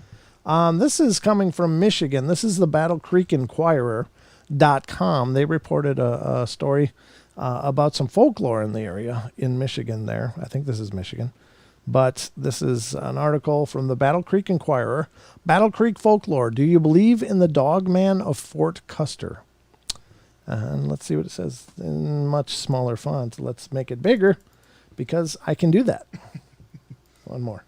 There we go. At the intersection of Dickman and Clark Roads, a 28-year-old pregnant woman slowed her vehicle for what appeared to be a dog crossing the street one night in 2000. She watched the mangy gray-furred creature walk past, lit by her headlights from roughly 15 feet away. As it reached some nearby weeds, she said, it suddenly stood up on its hind legs and peered back at the woman. Oh. Like, "I'm not a dog." This account was told to Linda Godfrey and recounted in several of her books, including The Michigan Dogman, Werewolves, and Other Unknown Canines Across the USA. The Dogman, a mythical wolf-like canine, has long captured the imaginations of Michiganders. Its existence has never been proven, of course. As a piece of folklore, questions of its existence are part of the fabric of communities like Battle Creek. And October, when bedtime stories and campfire tales often dip into the strange, unexplained, paranormal, and macabre, seems a fitting time to revisit the legend. I guess this must have been in October this was written. Godfrey, a journalist and self-described investigator of strange creatures, was contacted in 2008 by the woman, a Fort Custer recreation area worker who asked to go by the alias of Nellie. Godfrey says many of the details provided by Nellie parallel other reported sightings of the Dogman in Michigan. People always tell me the same thing. When they see things, it's as if people go through a file in their brain figuring out what this creature could be, and there's no answer, she said. Seeing animals doing things outside of their purview of their characteristics is very unnerving. Isn't that from Harry Potter? That is, yeah. Yeah. That's Professor Lupin, I believe. You are correct. Uh-huh. Spoilers? No. Yeah, if you haven't seen it, sorry. Spoiler alert. If you haven't seen it by now, there's something wrong with you. I mean, yeah, come on. One of the common characteristics of the eyewitness accounts provided to Godfrey, she says, is the presence of a graveyard or military installation. The area of the alleged Battle Creek sighting has both the Fort Custer Training Center, formerly Camp Custer, as well as the nearby Harmonia Cemetery, a burial ground for a former religious community that believes spirits of the dead could communicate with the living. The shape of its body was like a young boy, Nellie told Godfrey, as it stood up, straight at full posture, and looked at me. I got scared and drove off. An animal doesn't have emotions, but this animal seemed like it had emotions. It had weird eyes. I would disagree. I think all animals have emotions. Yeah. She went on to describe the creature as having ears like a German shepherd, and it had a boyish face, but also appeared to be hungry. Oh. Oof, that's not good. Yeah. When Nellie drove off, she told Godfrey that she had the eerie feeling that the creature could jump on the roof of her car if it had wanted to. Ghost Hunter, never mind. That's another link that just got buried in here for some reason. Okay. Godfrey added that the woman told her that years earlier, her mother and brother were chased by a large lizard that later peered at them through the window of their trailer home, so she may have been predisposed to believing she saw an unexplained creature. Yeah, I'd say that might be a bit of a deal breaker. Yeah, if they go on to talk about all the other weirdies things that they've seen, that might muddy the waters a bit. It's far from the only account of strange and unknown creatures being spotted in the Battle Creek area. In July of 2006, a man driving to his home in Hickory Corners, just north of Fort Custer, told Godfrey he spotted a 6 to 7 foot tall man animal standing on his hind legs, and as he approached, it squatted back down on all fours and dragged itself commando style into an adjacent cornfield.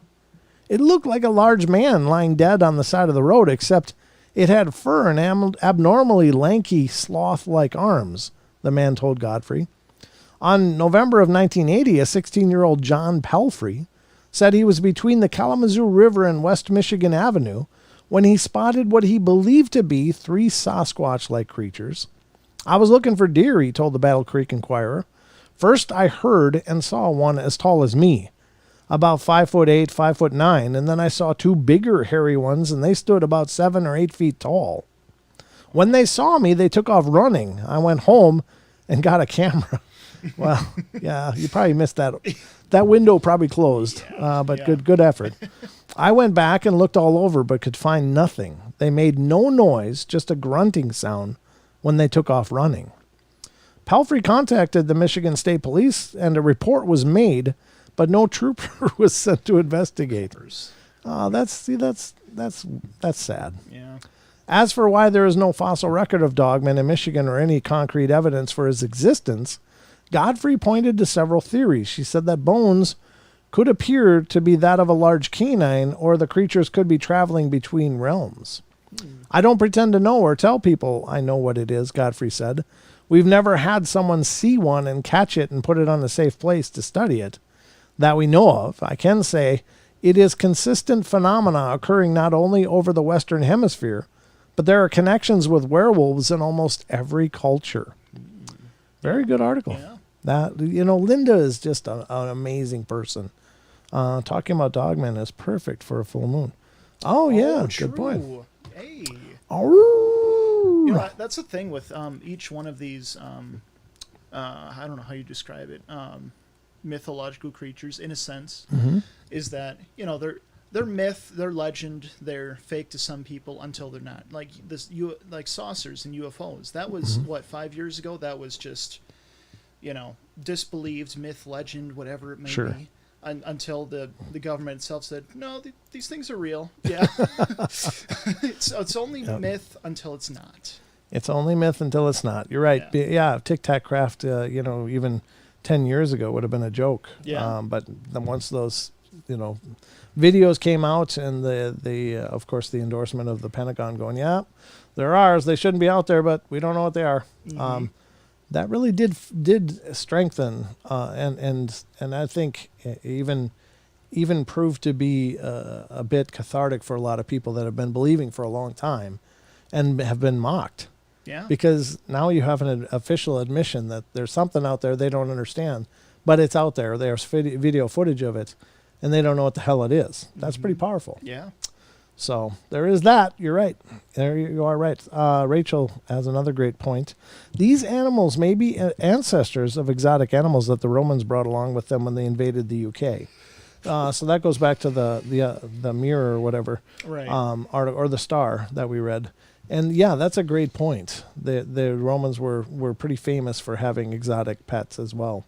So it's true. I mean, Yeah. there could be breeding populations up in there, but wow, who knows what they are? But the sightings continue all the time.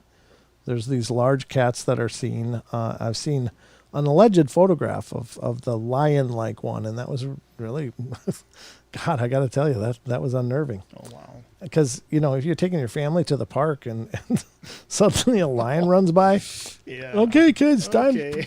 picnic's over. Vacation's done. Yeah, we're done. No more vacation. Let's go home. Back to city, back to civilization. I watched the Fourth Kind movie last night for the first time, and absolutely mind-blowing archive footage. Man. Yeah, I've is. seen that. It is pretty good. But it's not what we're talking about. So let's get back to the Dogman and werewolf sightings. We've got an article here in Pennsylvania. Apparently the sightings go back centuries, and this article is from PennLive.com. And it says, Dogman and werewolf sightings in Pennsylvania go back centuries. Monsters of Pennsylvania.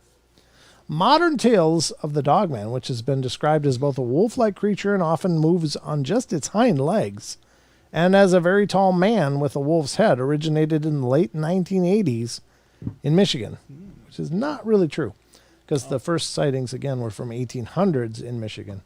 Those are the first recorded sightings were from people, lumberjacks in Michigan, I think, were the first ones to say, hey, we saw this.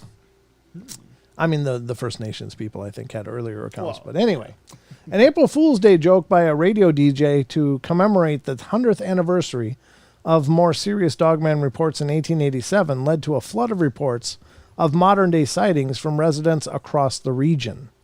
As those reports became more widely known, they drew additional reports of similar sightings elsewhere in the country, including several in Pennsylvania, mostly in northwestern Pennsylvania. Some of the reports date back to the early 1960s, while others have been around or been as recent as 2014. Yeah. Most of these reported sightings estimate the Dogman to be about 7 feet tall when standing or walking on its hind legs, 3 or 4 feet at the shoulder, which is huge. That's a huge shoulder spread. Yeah. That's how you know it's not a wolf, because wolves don't have shoulders. Even if it is a wolf that happens to walk on its back legs, it's not going to have broad shoulders. It's just not going to happen. They have a very narrow and long rib cage that's, meant to be from the back to the ground. It's very long, but from side to side, it's actually very narrow. So that description right there should, remove any correlations to just a dog or a wolf that happens to walk on its back legs. Yeah. And it says it's described as very muscular and weighing 400 to 500 pounds, and some reports portray it as entirely covered by hair, while others claim it to be a man with a wolf's head. In general, the Dogman is reported as being much more aggressive than other undiscovered creatures. It seems to be spotted regularly at large, freshly killed prey, like deer, and it has a reputation of confronting and menacing humans who encounter it. In Michigan, reports of the creature have been traced as far back as 1794. Okay, I guess that's earlier than I thought. Wow. Journal of a French fur trader who described it as loup-garou, which is a French word for werewolf. Algonquin legend includes references to similar creatures. The werewolf, which legend holds, is a human with an ability or infliction to change from human form into that of a monstrous wolf or hybrid of human and wolf forms in America, has become pretty thoroughly entangled with the Dogman lore. Linda Godfrey, again, Linda, gotta love her. She's so awesome. Reporter who has become the leading investigator into Dogman reports, links the two in her books with titles like The Beast of Bray Road, Tailing Wisconsin's Werewolf, and Hunting the American Werewolf. While Godfrey believes the reports she's tracked down for her books to be authentic and credible, the Dogman has been the focus of several video hoaxes that have been uncovered in very public settings. The first was the Gable film, and yeah, a lot of people really got sucked into the Gable film. But I talked to Linda personally and interviewed her, and saw her interviewed on other shows where she did talk to the people that did the film. So some people try to hang on to it like, no, it's really real. They're just trying to disinformation it. But she said, look, I talked to the people that made it. I know that it's not real. They showed me the old trucks and stuff that they used as props. It's, it's really not real. So the Gable film, of course, is kind of a really sketchy, 8mm film that's being recorded out of near a truck where they see this pile of something and suddenly it starts crawling towards them. And it looks really menacing. The guy really did a great job of looking like he could be an animal, but it is fake. The first was the Gable film, which surfaced in 2007. Allegedly a digital copy of an 8mm film shot in the 1970s that showed an attack by a dogman, and the Gable film Part 2, which claimed to document a police investigation into the attack. The crew from the Monster Quest program on the History Channel had both videos analyzed, discovered anomalies in the videos, and in 2010 broadcast confessions from the hoaxers. Okay, so they also exposed it. The people responsible for the videos claimed the analysis was never necessary because they had revealed to the Monster Quest crew up front that the videos were hoaxes. And this is the Gable film, in case you haven't seen it. But since we're on TFR, I can't really show it because they only hear us. But anyway, you can look up the Gable film on YouTube and check it out for yourself. On her blog, lindagodfrey.com, in 2012, she commented, several people have tried to hoax sightings of the Beast of Bray Road over the years, but none that I know of correspond to credible sighting reports. Even if an observer is occasionally fooled, this does nothing to prove that other sightings are invalid. While modern reports generally refer to Dogman, probably because of the pop culture attention drawn to it by television and the internet, Pennsylvania also has been the setting for numerous werewolf legends and tales. They range from local legend from 1899 Northumberland of a hunter shooting a wolf and instead finding a man dead from a gunshot wound at the end of the blood trail, to a November 2011 sighting of a large wolf-like creature standing, running, and jumping on its hind legs along a road near Troy in Bradford County. So there you go. That's another article. I think this is a very real thing. I really do. Yeah, unfortunately, there's a lot of people that are working very hard to fabricate things and to make up these extraordinary events. But unfortunately, it's not helpful. It's not. And here's the thing. I often wonder if it's a concerted effort by some groups. And certainly there's a lot of people that finger point at the government, and maybe that's true. I don't know. I'm not quite sure what the motivation would be for them to do it, if they are indeed doing it. But I know I've talked to many people in both the Bigfoot field and in other cryptid fields, and they're sure there's a very active cover-up. Is that the case? Well, I can't say for sure. I know that I tend to believe the people I've talked to because they gave very credible reasons. They gave background information. They also gave, when I'm talking to them, they also told me of people they know that are really linked into that stuff. And perhaps there is a concerted effort to make it not real, or make it a joke, or make it a hoax. And for whatever reasons, that seems to be happening. But when you literally examine the amount of reports that are out there, not only the reports themselves, but the source of the reports. When you look at these people from all different walks of life, whether it's Bigfoot, whether it's Dogman, or whatever, these in a lot of cases are people that would love nothing more than that it never happened. They really didn't want it to happen. They weren't looking for it. It just kind of landed in their lap, and they were stuck with it and traumatized by it.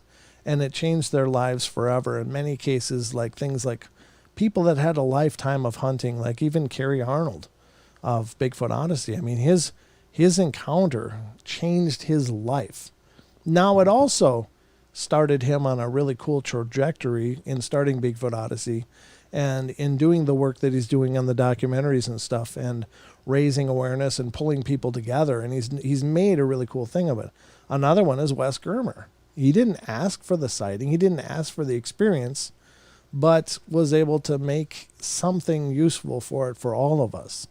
And so, all of these people from all these different varied backgrounds, both professional and just, your average blue collar worker to, everybody in between. There's doctors, lawyers, scientists that have seen things, biologists that have been confronted with these things, and they're, all dealing with it. So with all of those reports out there, I don't think it's a big stretch at all to say, yeah, there's a lot going on here that we just don't understand. So, as always. I guess that's a good place to leave it, though, Sheldon, because we're actually out of time.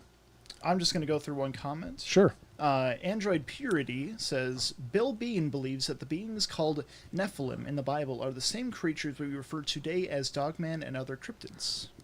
Yeah, I've heard those claims a lot, and listen, I'm not on that board. I don't dispute it, and I don't endorse it. Just because simply nobody can know that. We certainly can have our ideas and have our hypotheses about it, but and I'm not naysaying it. I'm just saying I really don't know what to do with those things. But yeah, that is a claim that's out there. But anyway, ladies and gentlemen, that's going to wrap it up for us. Love you all. Be good, be kind, be nice, take care of each other, help each other out, find the magic in every day. Remember to laugh as much as you can. And we'll see you tomorrow night. That's all we got. Good night. Good night.